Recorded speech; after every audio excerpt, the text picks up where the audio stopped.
Cara, e o irmão da Suzane? Ele passou aí por uns tempos sombrios, né? Você sabe como é que ele tá? Atualmente? Aproveitar, vou dar Andrés, né? Andreasa, eu vou aproveitar e vou dar uma informação inédita para vocês. O livro da Suzane, ele vai passar em 2023 por uma ampliação.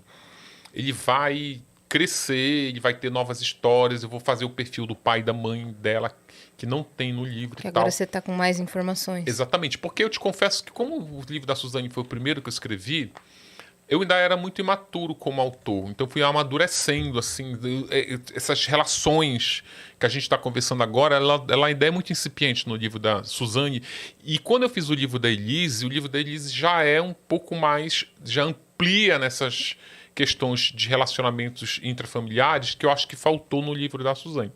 E aí, numa das reuniões que eu tive lá com a editora, a gente estava vendo essa questão do irmão. O irmão da Suzane, na minha opinião, ele deve ser poupado. Por que eu não vou explorar a vida dele no livro? Primeiro que ele é a maior vítima. Ele perdeu a irmã, que ele amava porque foi presa, e hoje eles nem se falam, e perdeu os pais, ainda perdeu o Daniel, que era o melhor amigo dele. E ele não se manifesta publicamente. Você não vê, ele não tem rede social, ele optou por essa reclusão, ele não gosta de falar do crime. Então não sou eu que vou agora... sem motivo profissional palpável, trazer ele à luz. Cavar buraco, né? Pra que eu vou dizer? Eu acho que tu tem o direito de ficar recluso numa situação dessa. Então, assim, se Acho tu que me... ele tá fora do país vivendo a vida dele bem, né? a última informação que eu tive dele era que ele estava no Brasil. Ah, eu é? já vi informações que ele está fora. Na época do livro da Suzane, a advogada dele me procurou, que eu pedi para fazer uma entrevista com ele. Ele disse não, só que aí quando o livro estava já no finalmente, ela disse que ele toparia dar uma entrevista se eu mostrasse para ele o livro antes de ser publicado. Só que isso não existe. No mercado editorial não existe, de mostrar originais para da publicação. Aí eu peguei e deixei de lado. Saiu aquela imagem que viralizou, que ele estaria na Cracolândia correndo, mas não é nada daquilo, o livro explica isso. Aquilo ali era uma tentativa dele se encontrar com a Suzane, mas no caminho, que ela estava em Angatuba, que é 300 quilômetros daqui de São Paulo, ele estava a caminho e ele desiste.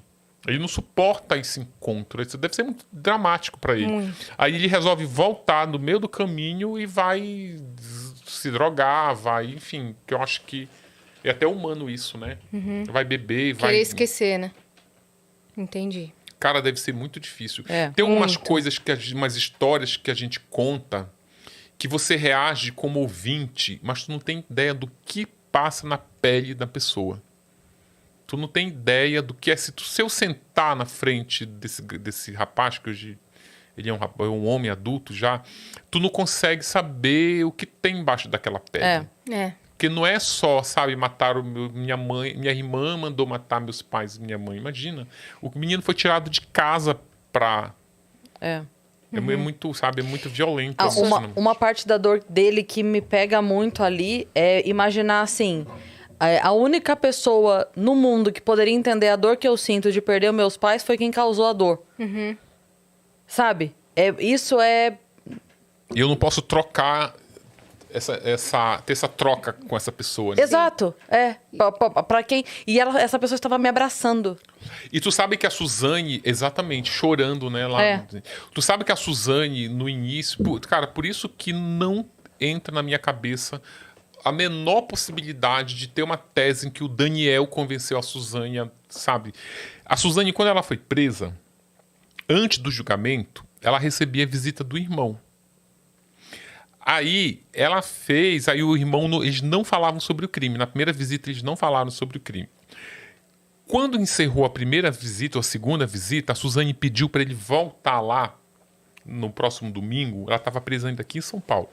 Voltar com uma folha de papel em branco e uma caneta. Ele voltou com uma folha e uma caneta. Aí ela disse, senta aí. Tinha 14 anos, o menino. Aí ela sentou com papel e caneta, escreve tudo que eu vou ditar para você. O menino, coitado, imagina, 14 anos. A irmã presa. A irmã presa, perdi meus pais. Aí ela começou a ditar. Olha, eu sou contra a Suzane ser excluída da herança. A carta era isso. Ele escreveu, como se ele estivesse escrevendo aquilo. Cara. Aí ela pegou, ficou com a carta para entregar pro advogado dela, porque já estava ali aquela discussão que ele diz, pô, tu matou teu pai e tua mãe para ficar com dinheiro, aí que tu não vai ficar mesmo, né? Mas tinha os advogados. Ela entrou com o advogado para querer o naco dela da herança. Ela queria metade.